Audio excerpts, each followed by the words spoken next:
Acclimatization day. I'm excited for today because it means I have nowhere to be. I get to trek up the mountain above the town of Dingboche where I slept last night, just to give my body a taste of a higher altitude, before easily running down the mountain to return to the town again and spend another night.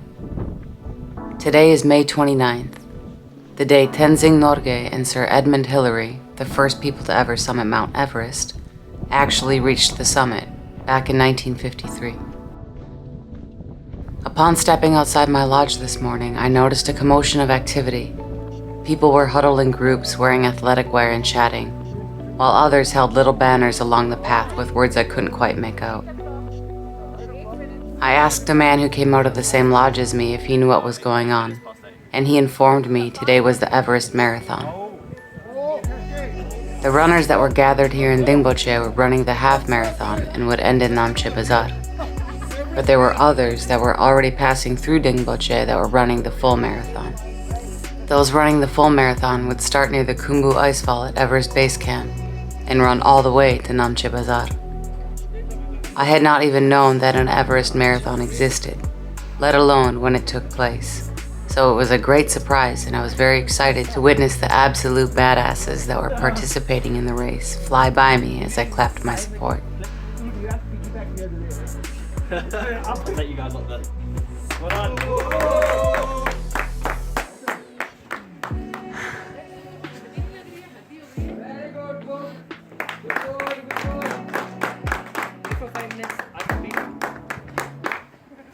I began to climb the mountain above Dingboche to help with the acclimatization as runners streamed past me. And as I walked, I ran into Pancho and then a bit later Sawata, Usman, and their two guides, Deepak and Rajan. We goofed off and took many videos and photos of the gorgeous views seen from above our little climb. Making a quick vid. He's got my good side. Oh god. New York, New York, New York. Oh shit. After returning to Dingboche, I shared a tea with Usman and Sawata as she washed some laundry in the frigid waters, and then went to a cafe in town I was recommended, where there was a small television, and me and several others watched the documentary Sherpa. After the movie, I returned to the lodge and relaxed till bedtime, where I had another restless night and strange dreams.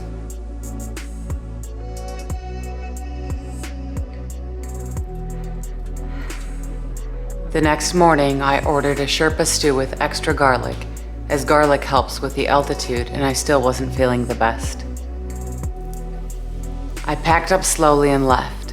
Very soon after, I ran into Usman, Sawata, Deepak, and Rajan, and a little bit later we ran into Pancho. We all trekked together as a group on a high mountain with the river rushing in a valley down below. A few hours later, and we began to descend to the river, finally coming to a little bridge where the river was only a small stream and crossing there.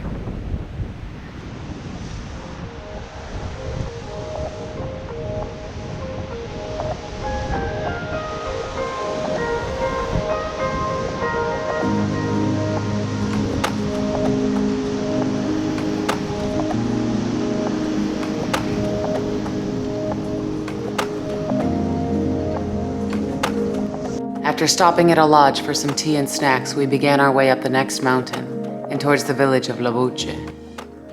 This mountain was steep, and as the altitude was so high now, 15,000 feet above sea level, I struggled, breathing heavily and completely exhausted.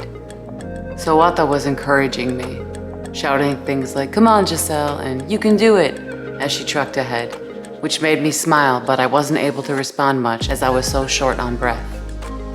Then I saw a Nepali woman coming down the mountain carrying a puppy and suddenly found the energy to bound up the mountain to meet her and greet the puppy. It's snowing.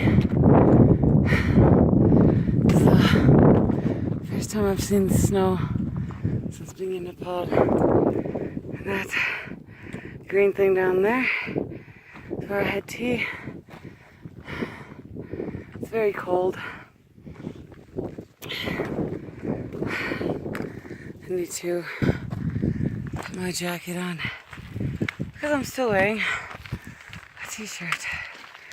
God, that was a difficult mountain. But we made it up here. Let's see where to next. Let's see.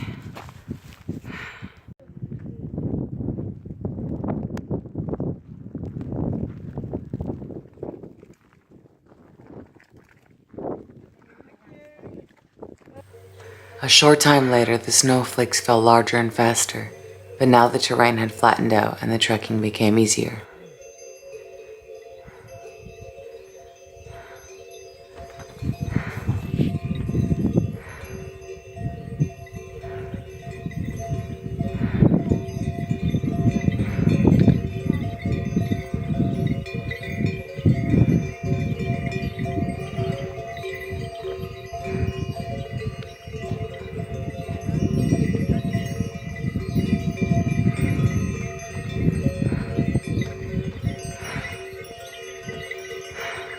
After what felt like a long time, we finally arrived to Lobuche. Elevation, 16,207 feet above sea level. It's El Dorado! Now we finally arrived in Lobuche. This day's been very long. It's a tiny town. Probably a little bit bigger than Dingboche. But made it here. That's nice. The fact that I only slept a few hours last night probably didn't help this day feel any faster. Lobuche. 530 meters. And snow. The only thing beyond here, Gisselle and Everest base camp. Yeah. Feeling pretty happy. Now that I can go get a tea. Yes. Suta! Yeah, finally. We entered a lodge where we met a very friendly man, ordered tea, and hung around the stove for the night, relaxing and talking. Tomorrow I will make it to the last village of Gisselle, drop off my pack, and walk to Everest base camp.